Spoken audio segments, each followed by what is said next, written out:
So I had a lot of fun doing the videos that I'm going to post later about predicting the future Hall of Fame classes. I had a lot of fun with that, so I decided to, might as well just finish it out here. So no, I only got through basically two classes for every 15 minutes, which is kind of surprising. It means I talk a little too much probably, but we still have the class of 2022 and the class of 2023, which is currently not including players that are going to retire, because there will be players that retire after this year, and those players will be eligible for 2023. So I currently have a list of guys, just excluding anyone who retire after this NFL season. Because as you saw before, the only player we know who has retired this year is Devin Hester. I don't think he's a first ballot Hall of Famer, so he's not on this list, and he won't impact this list. So anyways, let's get right into my predicted class of 2022. So you can see I have two first ballot Hall of Famers. I know one of them is going to probably create a little stir, but DeMarcus Ware I think is undisputed for his spot on this list. In my opinion, Ware's the greatest outside linebacker I've seen. If I was to do a ranking of every kind of all the linebackers who I've seen play, it'd be like Ray Lewis, Patrick Willis, DeMarcus Ware. Ware obviously played a different position on the outside than on the inside. I would even favor him more than Von Miller. I want to see where Von Miller stacks up, just rewards and stuff like that right now. But I would honestly favor DeMarcus Ware over Von Miller. He's 5-3, so he's getting there. He's only 28, going on 29, so he'll probably pass Ware in terms of awards. But just watching Ware play, he was a beast. One of the only guys. A very short list of guys who got into 20 sacks in the season. He did it, obviously.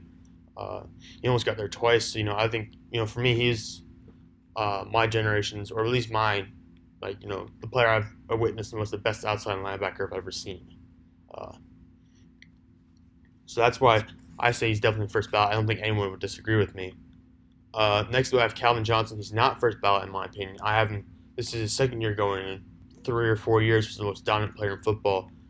Broke Jerry Rice's record for most receiving yards in a single season. A league in receptions once, yards twice, touchdowns once. Recorded a pretty good amount of touchdowns for the amount of time he was in the league, along with yards. So he was just there was like I said, there was the period of time you can see in here this period right here where he was the best receiver in the league and he was unstoppable. Just going back and you watch the highlights.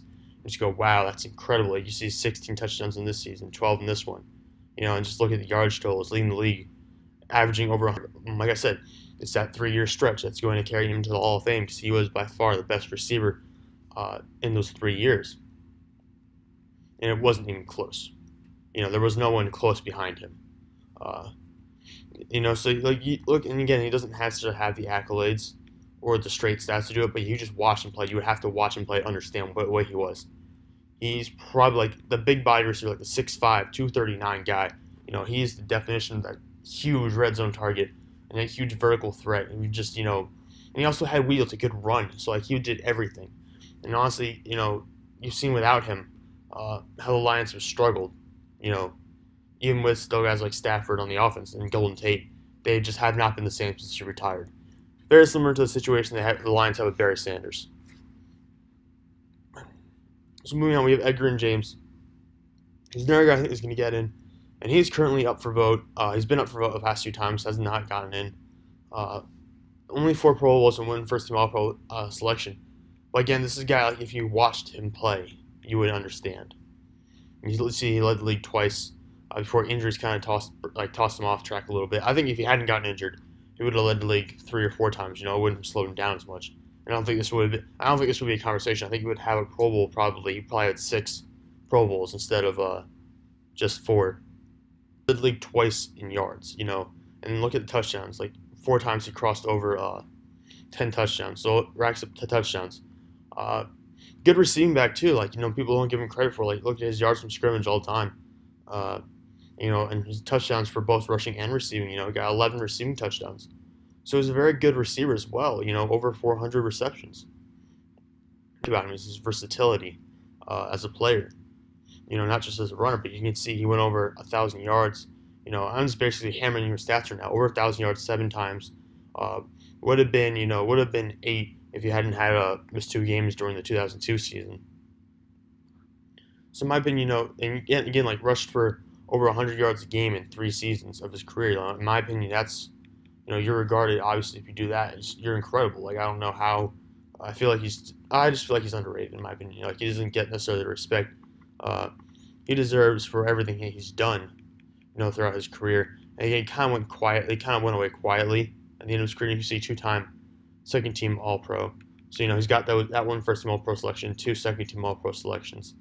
But you can see he kind of faded away uh, in 2008 season, and then kind of just didn't really do much in 2009 at all. But in my opinion, I still have him as a Hall of Fame guy.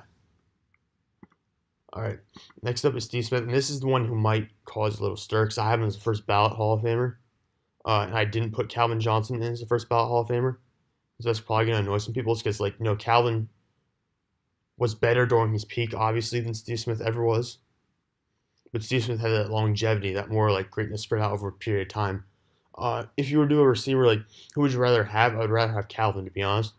But the reason I have Steve Smith going in is not necessarily because Steve Smith is a guaranteed first ballot Hall of Famer. I don't think he is. I think he's probably more likely to go in 2023 or later. But my thing with Smith is, Andre Johnson's coming out the same year, and I think he's better than Andre Johnson. I think that's pretty clear.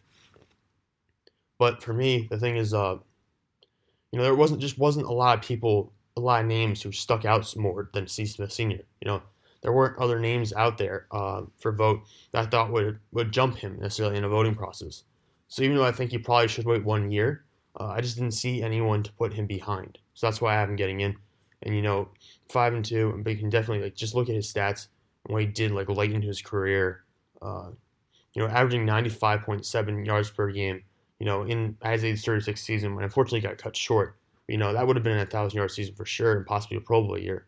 So just what he was able to do throughout his career, and where he ends up now on the historic rankings just are enough to get him in. Next guy up is Jared Allen. I believe I believe he became eligible earlier in that 2021 class.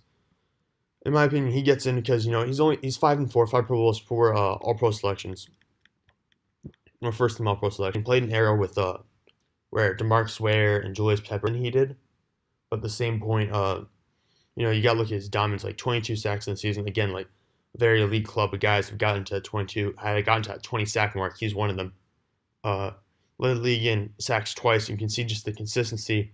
Personally, I believe he would have continued to have that level of production if he just hadn't gone to Chicago. If he'd stayed in Minnesota, I think he would have still had that continued greatness. And he would have been put on more sacks, probably would have finished higher in total sacks. He just hadn't left Minnesota. Unfortunately, he did.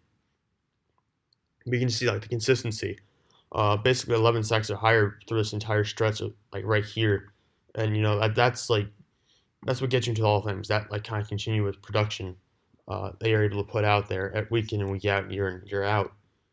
So in my opinion, that's why he's going in.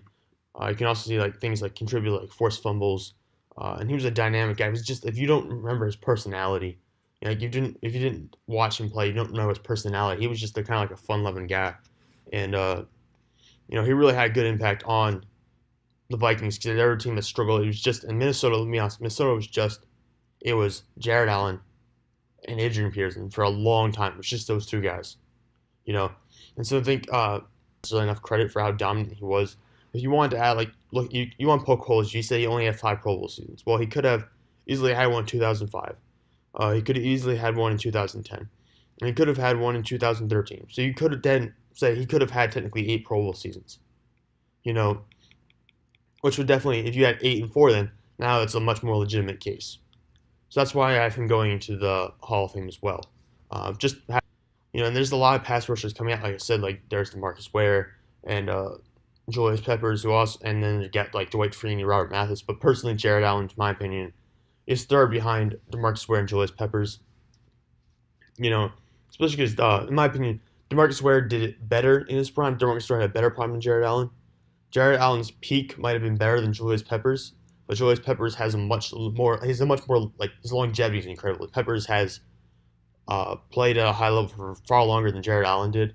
So in my opinion, like he's third behind those two guys, but I don't think anyone else hops in front of him. And I think that's it for now because I can't really do the next ballot. I can't do 2023. In the time I've left, so I'm gonna end this video here.